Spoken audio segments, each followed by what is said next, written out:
Tlantalax, Soweto Parliament. Today is Friday, the 23rd of July, 2021. And the first thing I want to do is to wish the Economic Freedom Fighters, the EFF, a happy 8th year anniversary. Now, it's important to understand that the EFF is a living testimony of the impact that young people have when they come together to achieve a common mission, when they have a common goal and unite to achieve that goal. The EFF is a clear testimony that unity works. So whether or not you support the EFF, I'm encouraging all black and white people to take 2 minutes of their time today and wish the EFF a happy 8th year anniversary.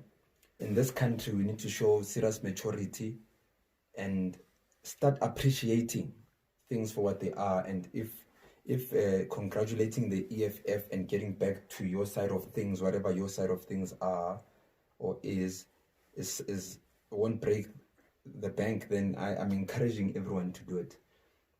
With that said, happy 8th year anniversary, Luna Fighters. Just to also address a few things, I want people to have it in mind that what I'm about to clarify or address is something that I'll never do again in future. But this moment, I took it upon myself to be responsible enough and explain to those who are asking from a good place. I am not necessarily responding to those who are trying to paint a narrative from a bad place. Now, there's a picture or a few pictures that are going around that are suggesting that I'm a white people's person and this and that, and therefore the township can't trust me. I want to just clarify something. The picture that you are seeing on screen now is a picture where we landed in Zebula because the client wanted to go to Zebula to go play golf. And we flew from Rand Airport straight into Zebula. If you look behind where we are seated there's a piper with the registration JZZ. That's the piper that we flew from Rand Airport to straight into Zebula. And if doing business in spaces that people are not used to qualifies you as a person that can be trusted, then it's okay. The picture you are seeing now with me and the lady in blue golf tops, that lady runs Funny Celia's foundation. Now this foundation, I helped put the policies together and develop this foundation. And as a result, there's a child in Meadowlands as we speak who has benefited millions from this foundation, because this child is attending school, go St. Mary's, from grade 8 to matric, and even after matric, education is taken care of.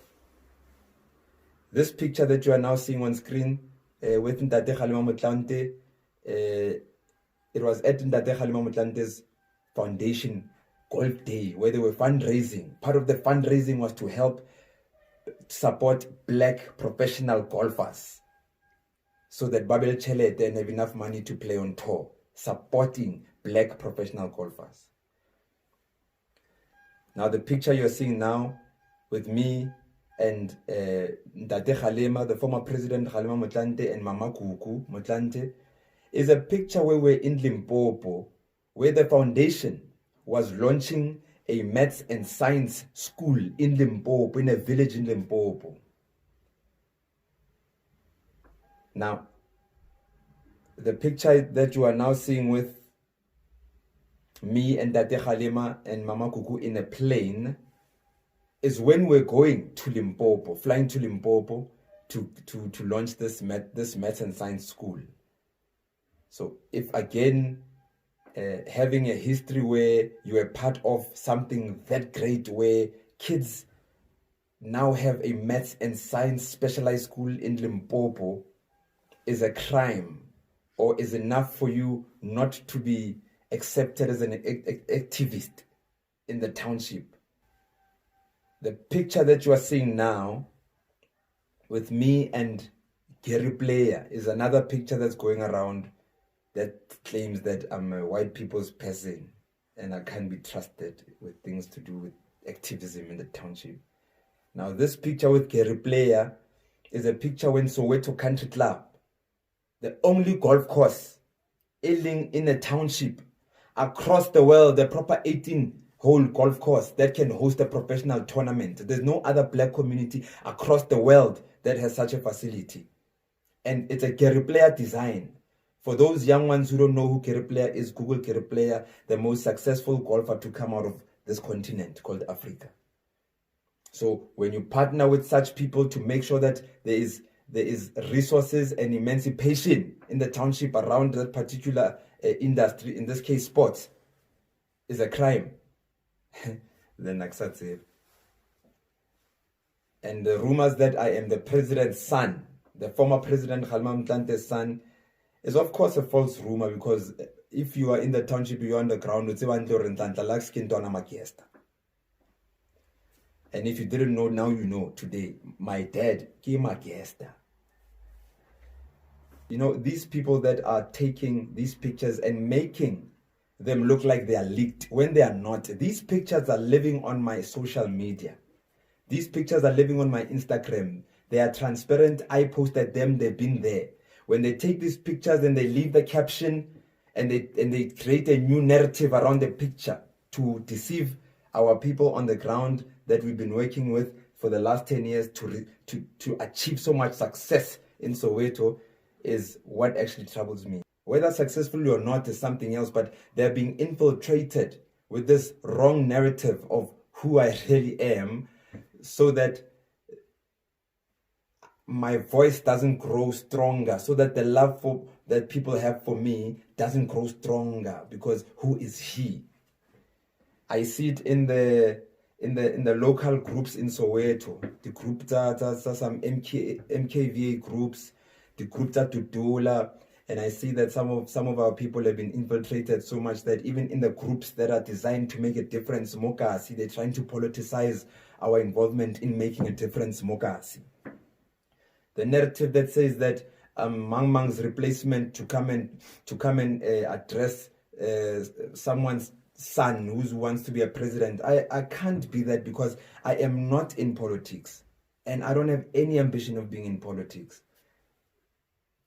It's just disappointing to see some of the people that you've been working with on the ground to achieve some things that are radical for the township turn around and start speaking in small corners because there's a planned campaign to discredit who Nhlanhla Lux really is. To all young people, especially in Soweto, I want to tell you something, that this is a sign of success when they start speaking about you, when they start painting you with false narratives to push their own agendas, when they wake up and you are top of mind, and when they start planning in big boardrooms with big resources and you are at the center of the conversation, you must know that you have actually made it because you are touching the right nerves. What must be declared is easy and straightforward.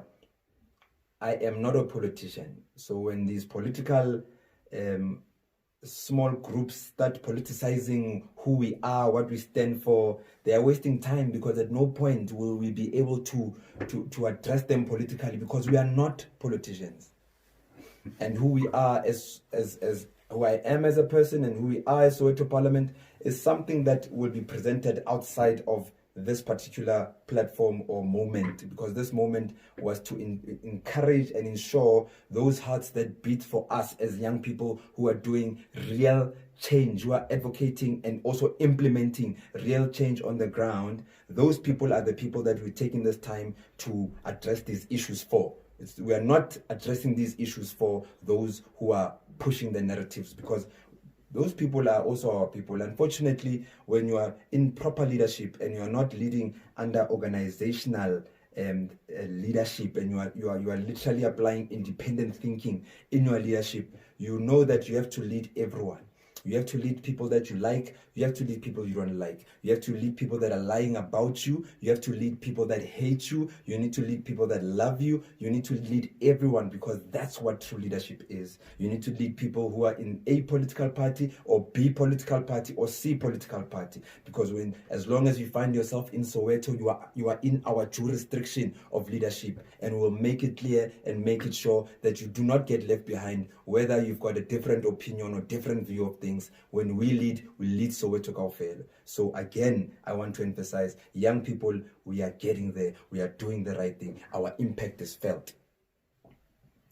Let me also encourage young people outside Soweto, in Tembisa, Alexandra, Gugulethu, as far as Pretoria, Bo Atteridgeville, Bo Mamse, all black, not only limited to black communities and townships, even the white communities. I encourage you young people to form structures where you are organized as young people, where you can have a voice and platform outside politics, so that such structures can hold politics accountable for service deliveries in your area. So such structures can hold economics accountable, the businesses that are trading in your area, hold them accountable for the participation and intentional responsibility to also be part of the development of your area. They mustn't just trade as they please and leave the township or the area as they found it. Even social accountability. Have platforms where you hold each other accountable, so that your area can be respected when people come, whether it's for business or it's for leisure. They can understand that the people of this area are organized and they have discipline. That's why they also don't have a choice but to be disciplined. Young people, let's be organized. Let's share ideas, let's share resources, let's share our thinking and intelligence, and make sure that other young people in other townships are organized. What we need to operate with is the spirit of Ubuntu. It's a spirit of kindness. Guys, even if you look at the Maponya Mall Call, it's a spirit of kindness. It's people who were ready to give up their lives to protect not only a mall, but a legacy of Ntate Maponya, who was not only an activist, but a business person who opened doors for business for many other black people. So, an act of kindness goes a long way. It shifts the tectonic plates. It pulls carpets under people's feet. People don't know what to do with a heart that is kind, because around us now the hearts are too cold. That's why you're seeing people painting false narratives about young people that are doing great in communities instead of encouraging them. They are forcing us to compete as young people. And that's not what we're going to do. As young people across this country, we're going to unite, and we're going to, one community at a time, make South Africa great again.